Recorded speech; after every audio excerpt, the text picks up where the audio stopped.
All right. Looks like we are live. Well, good evening. Good evening. It's so good to be back with our Facebook friends and family. I am here with my friend. I know he doesn't like me saying it, but come on, you earned it. Dr. Reverend Paul Bareka. Yeah. What is your doctorate degree in? Well, it's a doctor of biblical studies or pastoral ministry. Yeah. It's a doctorate of ministry. So there's kind of two different kinds of doctorate you can get. There's a little funny story behind it. One's a doctor of ministry, a D-Min, and a PhD. So in my seminary, the PhD students always called us D-Mins or demons. So it's all about studying the Word and growing and so those were great years. But Jason, my wife Kim has told me that I'm done with school. Yeah. I was 50 years old and it seems like in school all my life, and so no, you're done now. So and Yeah. I could fully agree. Well, with what you're the position that you're in now is more of a mentoring, and so God is using all of those degrees and all of that education to mentor other missionaries around the world. So that's a Amen. wonderful thing. So I just wanted to give everybody who had watched us a couple weeks ago when we were together. It was a little long. We were on for about 40 minutes. We were really talking about our upcoming trip to Israel, and we're going to keep our meetings short. 12 minutes at the longest, but we want to touch on some topics about Israel, and at the same time share a little bit about our upcoming trip to Israel. But one of the topics that we want to touch on, I know you've been to Israel 4 times? Yes, I have. Yeah, and I've been there twice. So one of the questions is, what was your first impression when you visited Israel? Oh man, so I remember one of the first things, Jason, was we started our trip in Galilee. Yeah. And so we went to the Mediterranean Sea. We went to Caesarea on the sea, Caesarea Maritima. There's so much important archaeology there. But within that first day or so, we were at the Sea of Galilee. And probably one of the most poignant things is that as I saw the Sea of Galilee, you kind of have all these images in your mind of what it's going to be. And you and I do a lot of canoeing, right? So, yes. So we've gone to Canada together. We've gone to the Algonquin Park and seen these beautiful lakes. And I got to the Sea of Galilee, and it was like, hey, this reminds me of the lakes we canoe on, in the U.S. and in Canada. And I was just struck by, I guess, the space difference between the image you have in your mind and then the, what it is in reality. So, for example, from the top of Mount Carmel, you can see Mount Tabor, and you can see the Jezreel Valley, and you can see all of these important mountains that in the Bible have stories connected to them, and they're just kind of like they're right next to each other, and you just realize how compacted all of the geography for all of these biblical stories really is. And it just helps you to put the perspective of Scripture kind of like in a 3D kind of way. That's right. Yeah. Same thing. When we got to we stayed in Netanya my first time, and then went up to Mount Carmel and the place where Elijah called fire from heaven. And I was just reading about the Sea of Galilee today. It's 13 miles long, 8 miles wide at its widest point. And so when you're reading it, John chapter, I believe John chapter 6, and when Jesus just performed the great miracle of feeding the 5,000, and then Jesus, the disciples went to the other side, and when you see it with your eyes, it definitely brings a whole new light. One thing that I wanted to touch on as I was reading that question today was the southern steps of the Temple Mount, going up to the Temple Mount, and those were the steps where Jesus and all the pilgrims would walk up. And Psalms 24, the 24th Psalm, and Micah chapter 2, I believe it is, and Isaiah, where it talks about, come, let us go up to the mountain of the Lord, and who can ascend into the mountain of the Lord. And I love how the steps were designed as you're walking up the southern steps, that you have to take your time, right? You have to keep your head down, and it's like a posture of humility, because as you're going up to the temple to worship the Lord, there's that posture of humility. So the what you're saying is very true. The architects, the designers there, they altered the width of each step, so that you couldn't get like in a cadence and walk up the stairs. So it was one of those things that's just absolutely brilliant to think about, that you would have to go intentionally and slowly. The southern steps, of course, in 70 A.D. when the Romans invaded Israel. And of course they were there, but when they wiped out the rebellion that was going on from the Jewish zealots, they destroyed everything on the Temple Mount. They destroyed the temple, but they couldn't destroy Herod's platform that he built. And that platform, of course, is still there, and the stairs are still there. Right. In 67, when Israel regained control of the city of Jerusalem and so much of the land, a land that had been desolate for 2,000 years began to be excavated, began to be uncovered, and we have so much archaeology. It's unbelievable, the archaeology that's been done in the land of Israel since 1967. And so much of this we're going to discover. Now, the Israel hike is not going to be in Jerusalem, as you know, but we're going to be in the land. And we want to tell our folks that this is a really amazing opportunity to walk through the land of Israel. That's what inspired the Israel hike. And if you're wondering about, like, how do you do that, we'd love to have our friends, or maybe you know somebody that is they're in love with the land of Israel. Maybe they've never been there, but they're an outdoors person. They love to hike. They love to walk. Go to our website, which is israelhike.com, and you'll be able to discover all of the itinerary of what we're doing, where we're going, and the cost and the registration. Hey, we already have registrations coming in, and we are limited at 30 people for the Israel hike. So, just an encouraging word to the friends that are out listening. And after our last broadcast, Jason, I had somebody contact me that somehow got a hold of this on YouTube. Didn't know you, didn't know me, but we're super excited about these kinds of discoveries, like sitting and walking on the southern steps of the temple and walking in the land where Jesus was. It's an unbelievable experience. And this tour is so much different than your typical tour. There's so many wonderful organizations, Pilgrim Tours and Ed Hill Tours, that do these amazing trips. But this one is different, that most people don't get a chance to do.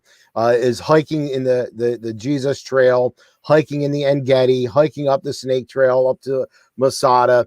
And let's talk about the price a little bit. I know I was actually looking at some of the prices today. There is a tour that is going to Israel, $2,800, not including airfare, which was bringing the price up close to $4,000. So our price of $3,180 is including airfare. How are we able to do that? Well, we're able to do that because we're not splurging on the hotels.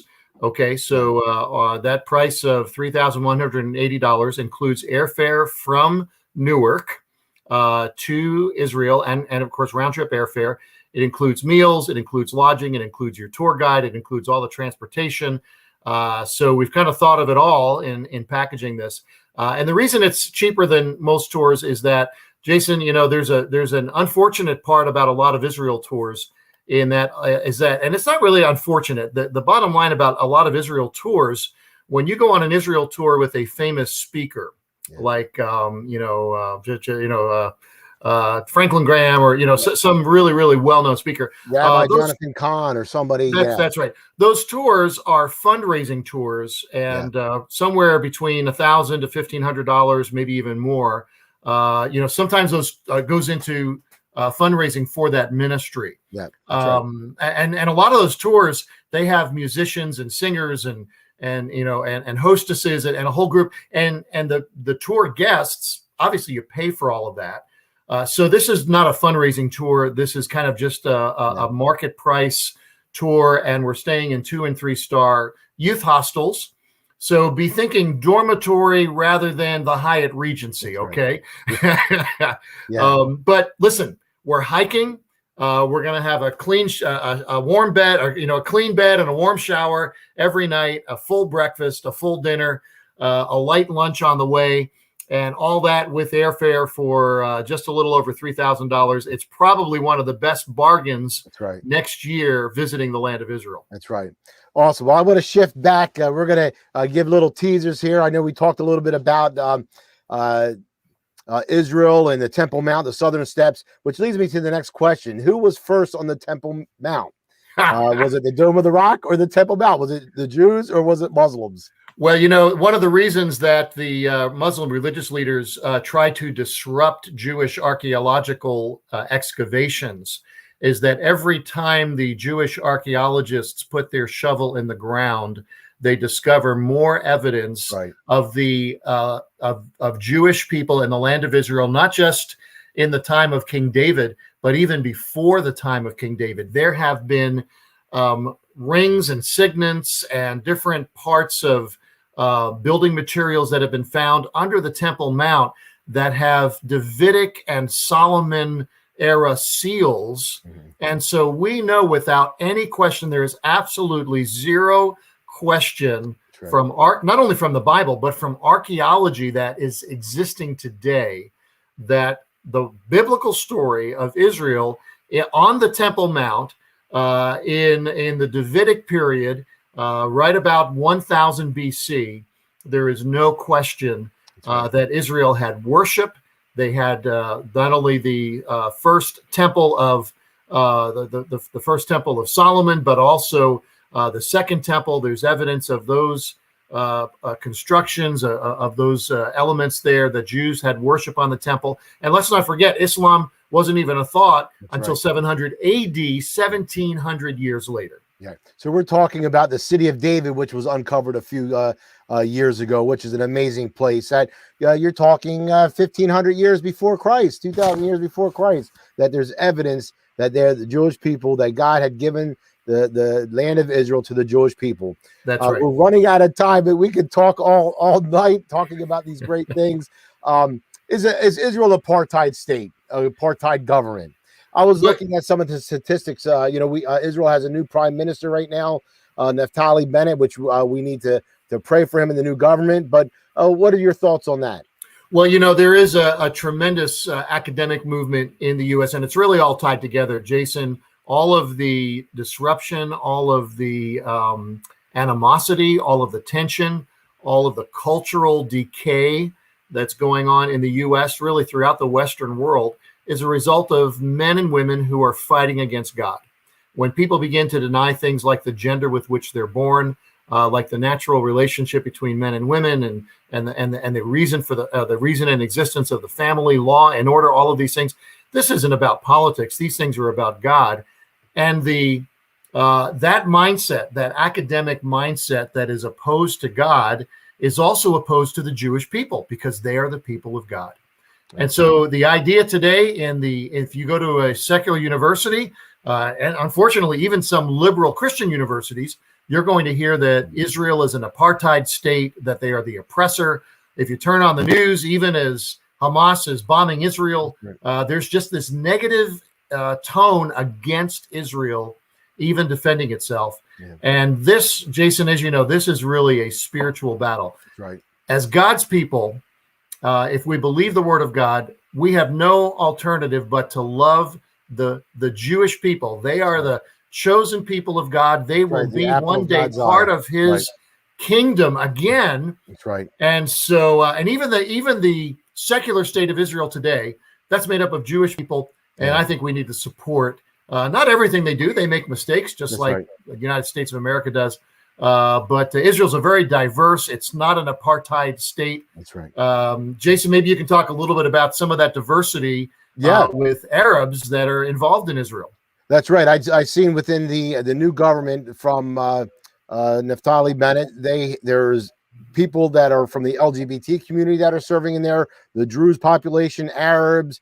I'm not sure if there's any Messianic believers, but these numbers that as of July 2020, the state of Israel has 9 million, roughly 300,000 population. 75% are Jews of all background, averaging 6,800,000. 21% are Arabs, some from no religion or Muslim, and then 5% are others, most likely Christians and maybe no faith atheists.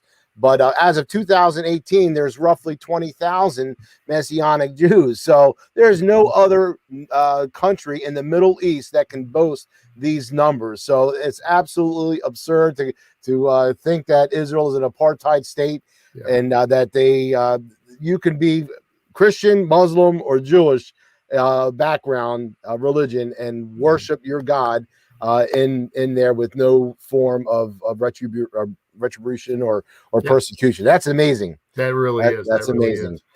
Well, listen, for the people, I see we got some people listening. As you can tell, Paul and Jason could talk about the Bible and archaeology and Israel all day long.